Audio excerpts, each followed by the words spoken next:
confidencial? Meu Deus, você sabe que eu nunca tive acesso a esse material? Estão relacionados a seguir os endereços dos principais líderes de organizações comunistas do estado de Mato Grosso, Partido Comunista do Brasil, PCdoB, Cuiabá, Mato Grosso. Os jornais apreendidos encontravam-se em poder do deputado estadual Dante Martins de Oliveira, representante daquele jornal naquela capital, o qual recebe os exemplares para distribuição em nome de sua esposa, Thelma de Oliveira. Aloysio Manoel Figueiredo Arruda, BO tal, número tal, Rua Comandante Costa 1548, onde era nosso escritório, né? E, na minha opinião, essa foi a razão pela qual a maioria das pessoas acabou se voltando contra o regime militar, contra a ditadura.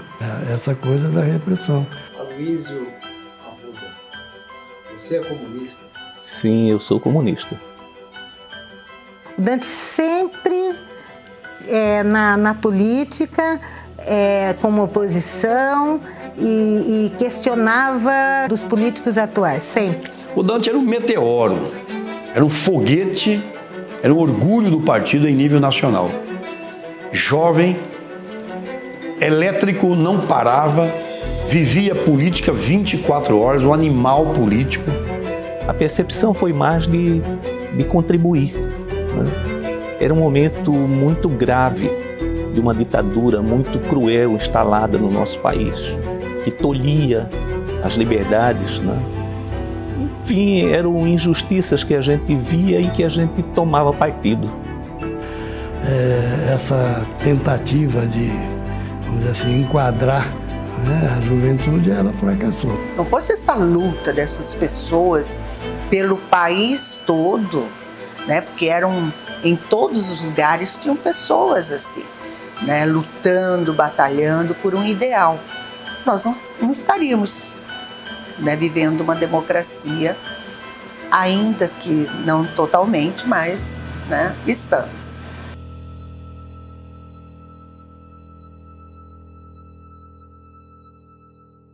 Cuiabá era uma cidade pequena ainda, com cerca de 50 mil habitantes, então as pessoas se conheciam e se encontravam. E a nossa turma foi crescendo principalmente porque participava de festas, de aniversários.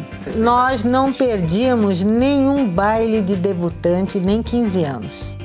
Os bailes de debutantes eram assim, quem não debutava estava fora do contexto. Tinha que debutar para começar a sair à noite. Isso é muito engraçado. A gente estava sempre juntos, as nossas brincadeiras. A gente não tinha essa coisa de discussão política, nada. Nós éramos despretensiosos. Eu vi a Copa do Mundo de 58 pelo rádio, torcendo para o Brasil, de 62 a mesma coisa. Não tínhamos, sabe, essa preocupação do que poderia acontecer daqui 10, 20 anos. O meu avô foi político, foi deputado, governador do estado, interventor. Fomos criados muito juntos, todos os primos. E aqui, desse lado da rua, nós éramos PTB. Então, quando tinha eleição, do lado em frente, moravam os Vieiras, o pessoal da UDN, União Democrática Nacional. Então, desde garoto, a gente já fazia essa discussão, que é como se fosse jogo de futebol, Flamengo, Fluminense, mas nesse nível, né? Nada que, vamos dizer assim, nada que fosse um aprofundamento da compreensão. O Dante realmente não se interessava por política naquele momento, ele estava mais na curtição da juventude brasa, né? Então a gente se reunia muito para isso, para jogar bola, para passear nas festinhas à noite e tal. E formou-se um grande número de jovens ali. E a gente resolveu organizar aquilo. Alguns companheiros nossos. E a gente resolveu criar um jornal. Chamava o Juventude Brasa, o jornal. Então, durante a semana, as atividades eram contadas nesse jornal que era distribuído, era impresso e distribuído todo final de semana para todo mundo. Então reunia também todo mundo para ler aquele jornal, saber o que tinha acontecido. Cuiabá, Mato Grosso não tinha faculdade, não tinha curso superior. Ia para Goiânia, para São Paulo, para o Rio de Janeiro. Quem podia, né? Filhos de fazendeiros do Poconé, importantes comerciantes de Cuiabá, de políticos. Quem podia mandar os filhos para fora. Até aqui não tinha faculdade de medicina, não tinha odontologia, arquitetura, engenharia. Não tinha nada disso nos anos 60. O cuiabano sempre teve muita afinidade com o Rio de Janeiro. Não sei se é por conta do clima, porque Cuiabá sempre foi muito quente, Rio de Janeiro de praia, né? Então, a maior parte foi estudar no Rio de Janeiro. Eles tinham paixão. Então, o Dante foi para o Rio de Janeiro junto com o Júlio Miller e vários outros amigos nossos, né? Eu que fui para São Paulo, porque eu precisava trabalhar, minha família não tinha condição de me bancar, entende? No Rio de Janeiro. Como foi todo mundo para o Rio de Janeiro, todo mundo assim, entre aspas, mas os principais amigos, né, foram estudar no Rio de Janeiro e tal, eu fiquei meio deslocado, eu falei, eu também vou, então, mas vou para São Paulo, né, que lá eu tenho condições de trabalhar. E fui para São Paulo, na mesma época, era 1968. Né? Nós só voltávamos para Cuiabá nas férias, passando férias. Era diversão voltar para Cuiabá nas férias, todo mundo se encontrava. Passei no vestibular, entrei na faculdade de medicina, na UFRJ, e no primeiro ano, em 1968. É uma coisa engraçada, a associação é a AME, Associação Mato Grossense de Estudantes. Era aqui de Mato Grosso, mas a sede no Rio de Janeiro. Gozado, né? Porque foram lá que os estudantes daqui de Cuiabá organizaram essa associação. E o pessoal se reunia lá e tal, dava suporte ao pessoal que ia daqui. A Associação Mato Grossense de Estudantes no Rio de Janeiro era uma associação basicamente recreativa. E a gente organizava festas, organizava encontros, torneios. A gente jogava no aterro todo sábado de manhã. O aterro é público. E lá a gente convivia muito junto, vamos chamar, a colônia mato-grossense, né? Os estudantes daqui, etc. E, evidentemente, já se vivia uma efervescência política maior, né? Movimento estudantil, manifestações, etc.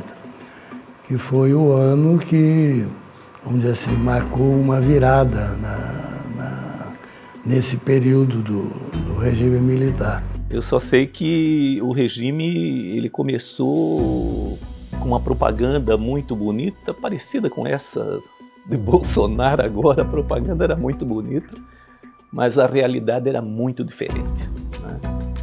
Então a coisa foi se tornando cada vez pior, cada vez mais grave o ataque à democracia, às liberdades, né? Aos interesses do povo e do país.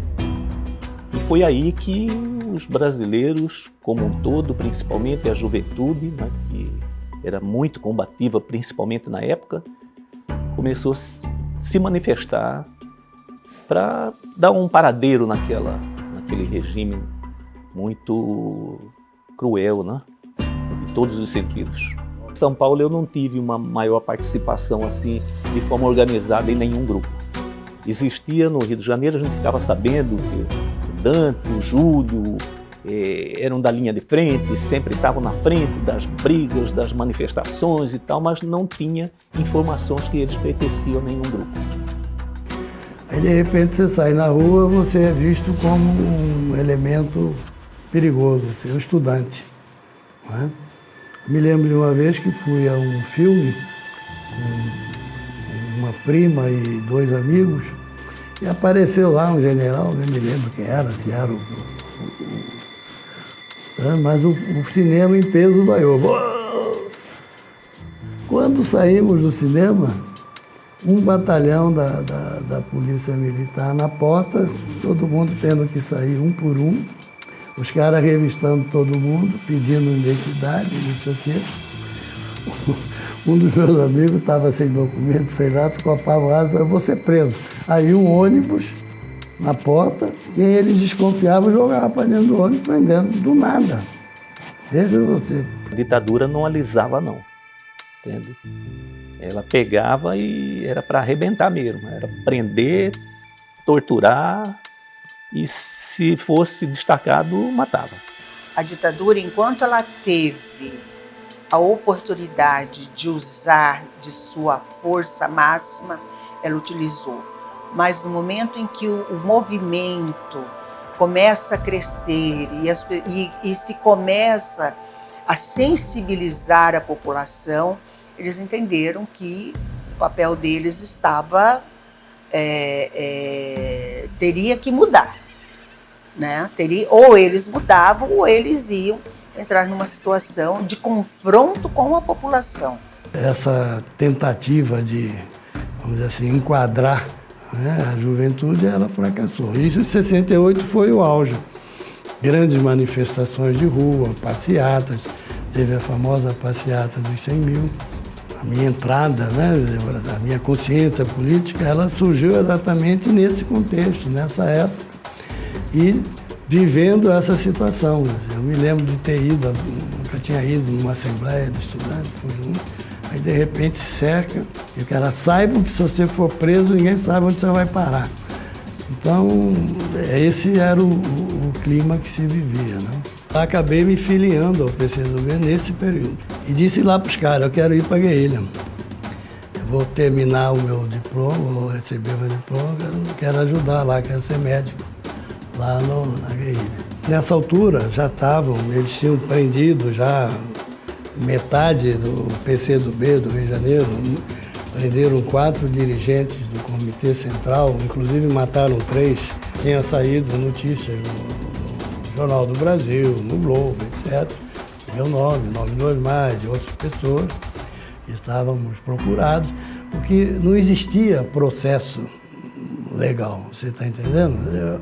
Alguém ia preso e dizia, não, o Júlio estava lá naquela coisa e falou que o fulano, o Geisel, né? Na época era o Médici. O Médici é um ditador. Bastava.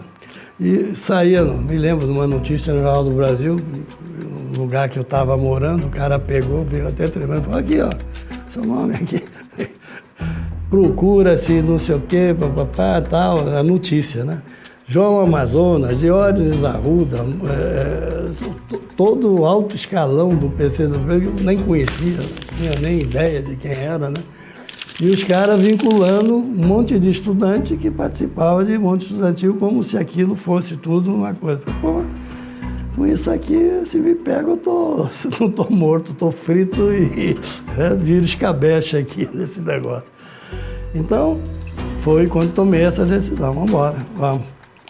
Fomos, um amigo, colega nosso de faculdade, tinha um Fusca velho, aí fomos de Fusca, direto, sem dormir, do Rio de Janeiro até Montevidéu. Então as pessoas tinham muita, vamos dizer assim, muito cuidado em não falar das coisas. Eu, por exemplo, convivia junto com o Dante, mas ele não abria nada para mim, não.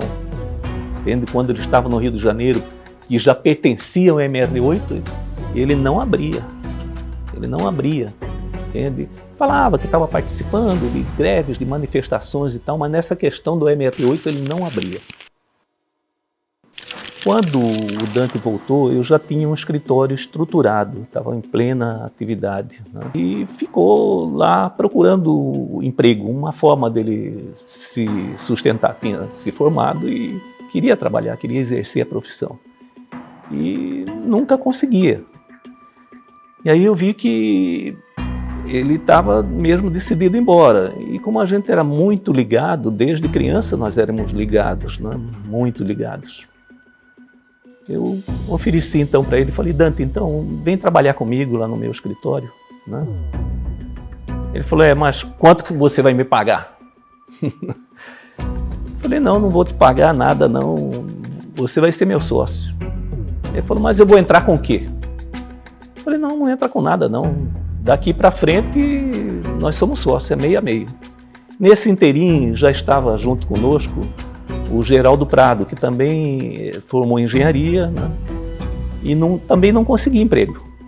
Aí ele na hora falou, se eu puxar saco para o Dante, se oferece. E para mim, porque eu estou aí desempregado também. Falei, não, eu também já estava meio tomado, eu, Dante, todo mundo já meio tomado. Falei, não, você também vai lá para o meu escritório, nós vamos dividir por 3 então.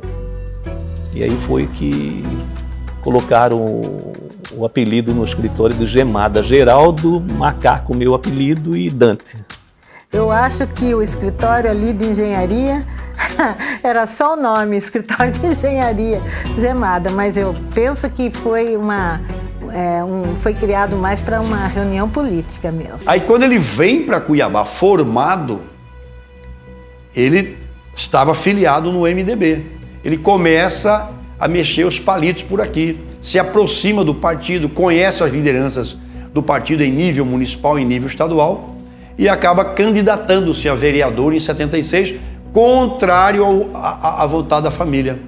E aí eu falo que a família falou, não, mas como? Você agora vai ser contrário a tudo que nós defendemos até agora, né?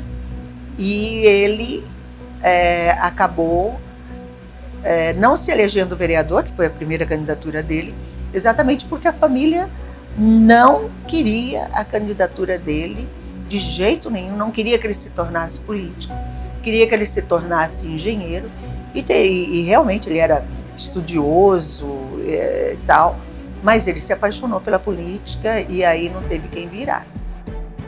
E o Dante foi candidato a vereador, eu acompanhei toda a campanha dele, participei junto com ele dos comícios, dos preparativos, eu já me envolvi politicamente junto com ele nessa campanha de 76.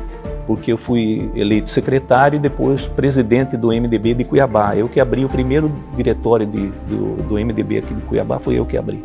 Mas o povo brasileiro não se rendeu. Pelo contrário, se juntou para fazer valer os seus direitos e lutar pela democracia. O MDB, Movimento Democrático Brasileiro, foi o símbolo da resistência popular aos ditadores. Mas ser MDB era, acima de tudo, uma atitude de coragem. Governador, como é que foi naquela época fazer oposição à ditadura? Como é que era ser do MDB aqui no interior do Mato Grosso? Olha, era um verdadeiro ato de bravura, porque todos os partidos que existiam, os elementos que compunham os partidos, foram todos para a Arena, que era o partido de apoio ao regime militar.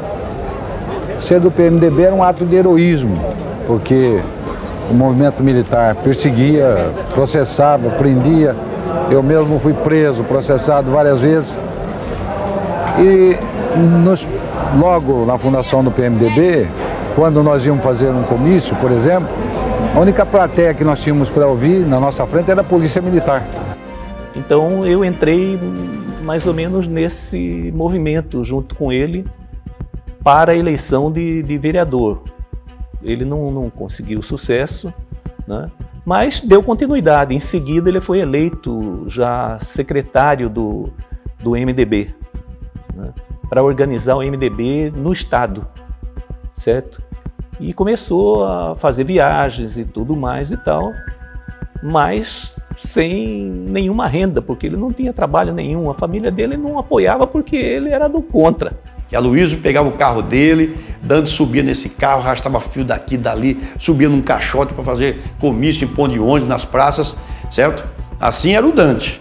Então não teve apoio nem da família, mesmo assim ele fez 500 e poucos votos, ficou como segundo suplente. O que acontece? Quando ele perde, ao invés de fazer com a maioria, enfiar a cara no chão de vergonha, não, Dante foi para cima, virou secretário-geral do PMDB, do MDB no estado.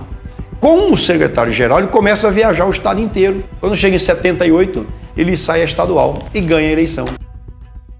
Bem, a gente estava lá no escritório trabalhando, né, fazendo projeto e construindo. A gente não discutia muito política. Ele já era secretário do MDB e viajava muito. Todo final de semana ele viajava para o interior, para estruturar o partido no interior, certo? E aí um dia ele chegou e falou: Luiz, eu quero que você vá lá na minha casa conversar com o meu pai, que eu vou comunicar a ele que eu vou ser candidato a deputado. Eu na hora falei, bom, se ele está me convidando para ir lá, porque a coisa não vai ser muito tranquila lá não, deixa eu ir com ele lá, né?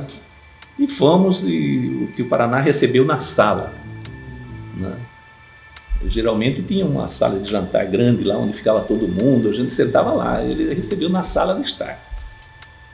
Eu já achei estranho, né?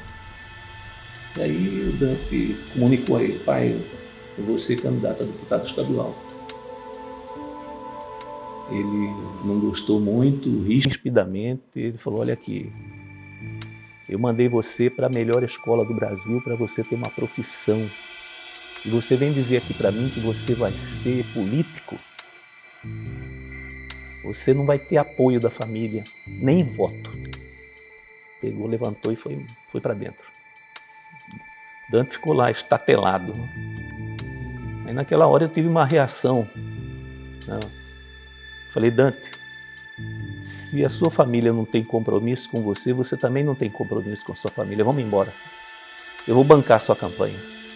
Vamos embora. E aí cheguei no escritório e comuniquei o Geraldo e meu irmão, que trabalhava conosco também, hoje é dono da gerencial. Comuniquei os dois, falei: olha, eu e Dante vamos sair para a campanha. Vocês tomam conta do escritório.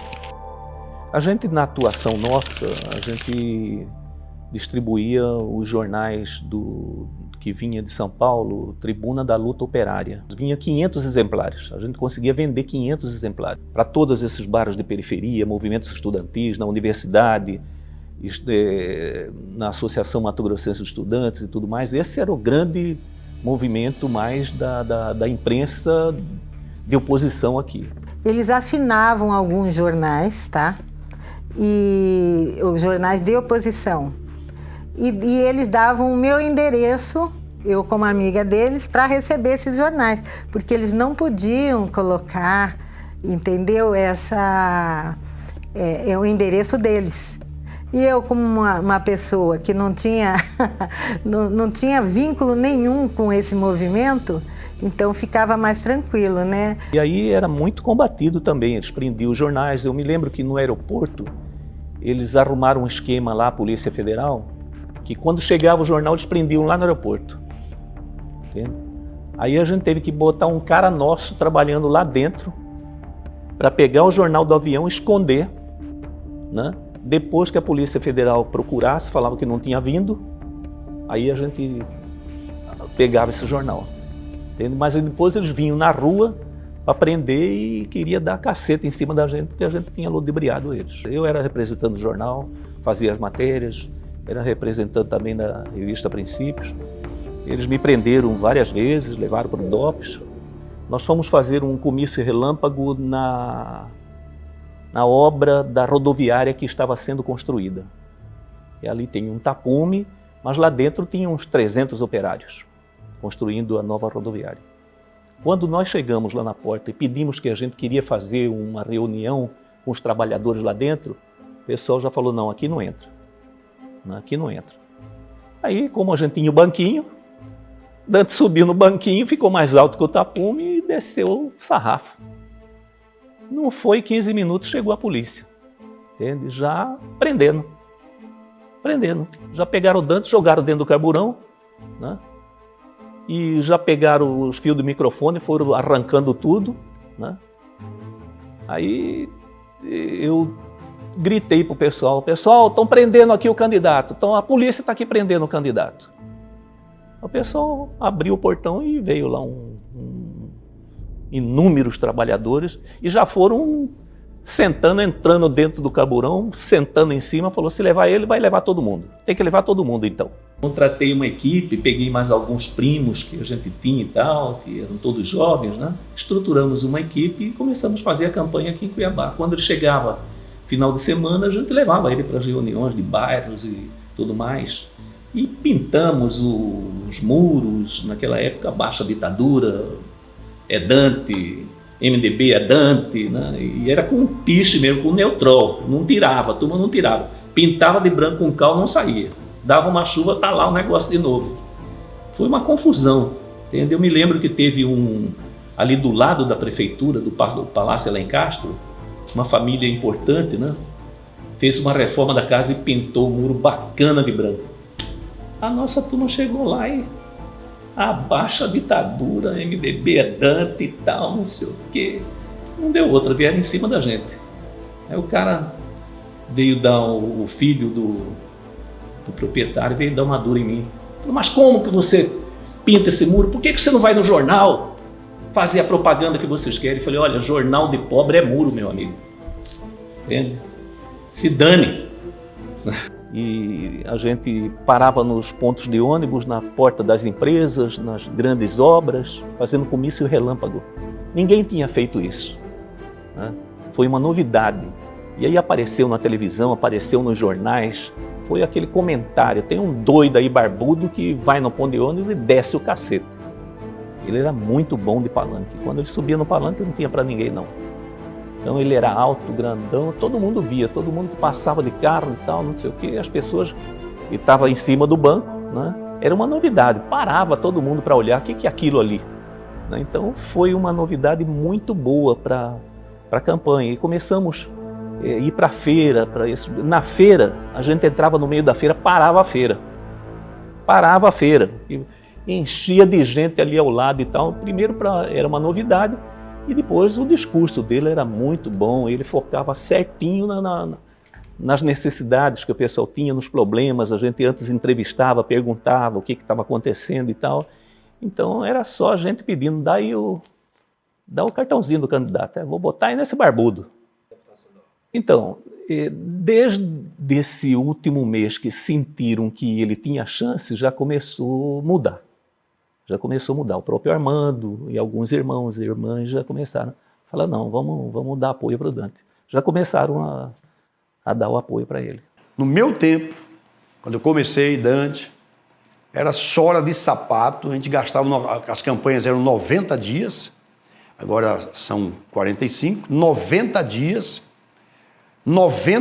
andando de manhã à tarde e à noite, cumprimentando as pessoas, indo em porta de fábrica, de comércio, de calçadões, de universidades, de colégios, de fábricas, dentro de ônibus, feiras, ali no corpo a corpo.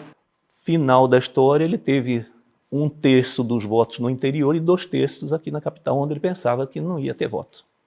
Ele teve uma votação até boa, expressiva. Não houve só a emenda do Dante, não. O Dante faz uma emenda à Constituição de 1967. E ele trabalha muito reservadamente, silenciosamente, para não chamar atenção. Mesmo assim, tiveram mais 5 ou 6 deputados que apresentaram emendas semelhantes, com o mesmo teor. E a dele foi escolhida, dizem que a dele foi escolhida pelo doutor Ulisses Guimarães, que gostava muito dele. Achava ele um cara devotado à causa, um político nato, sério e de muito futuro. Ulisses Guimarães?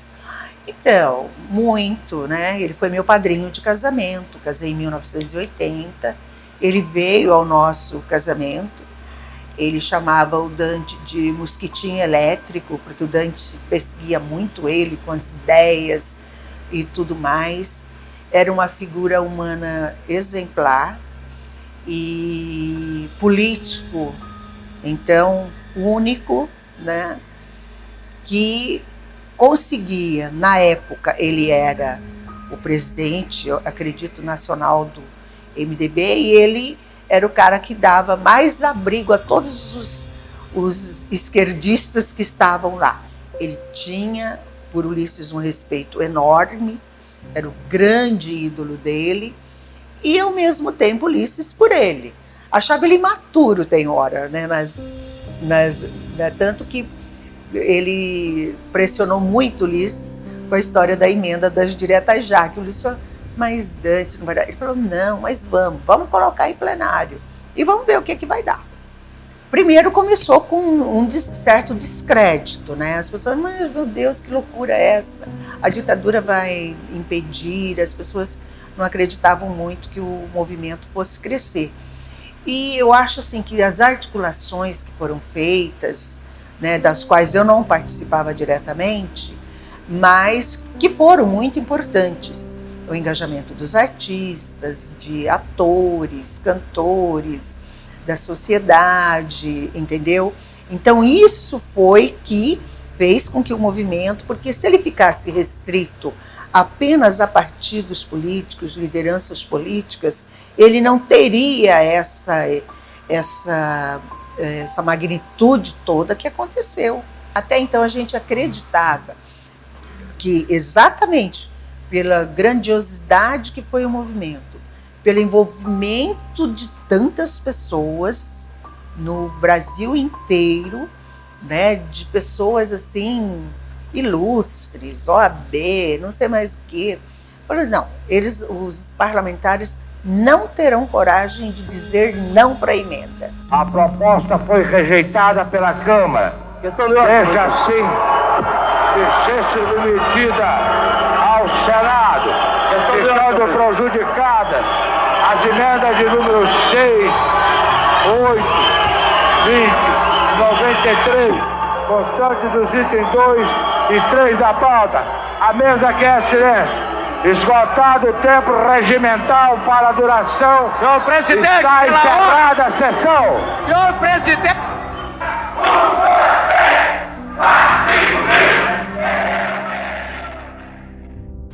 De qualquer forma, você se lembra, isso não impediu o movimento de continuar, que aí foi uma outra luta que se teve, que foi o colégio eleitoral, né? Que aí foi o Dr. Tancredo Neves, que foi para o colégio eleitoral, vencedor, mas depois nós tivemos aquela tragédia. Agora nós podemos votar no presidente e, infelizmente, na democracia nem sempre a população vota corretamente, né? E eu acho que ela vai entender, porque nós não podemos tirar da população esse direito que ela tem de escolher. Se ela escolher errado novamente, nós vamos continuar trabalhando para que isso mude em algum momento. Aqui está a dignidade, a honra, a honestidade, a soberania e o brilho de 130 milhões de brasileiros. Uma parcela do Congresso não soube compreender o desejo de mudança que o povo mostrava nas ruas. Apesar de ter maioria absoluta na Câmara, a emenda foi rejeitada. Os culpados, congressistas do PS, o partido do governo. Embora majoritários não alcançaram o quórum constitucional necessário à aprovação da matéria, a proposta foi rejeitada pela Câmara. Deixa assim de ser submetida. A decepção do povo não levou à dispersão. Pelo contrário, ele se uniu mais ainda sob a bandeira da eleição de um presidente civil e continuou cantando junto nas ruas e nas praças.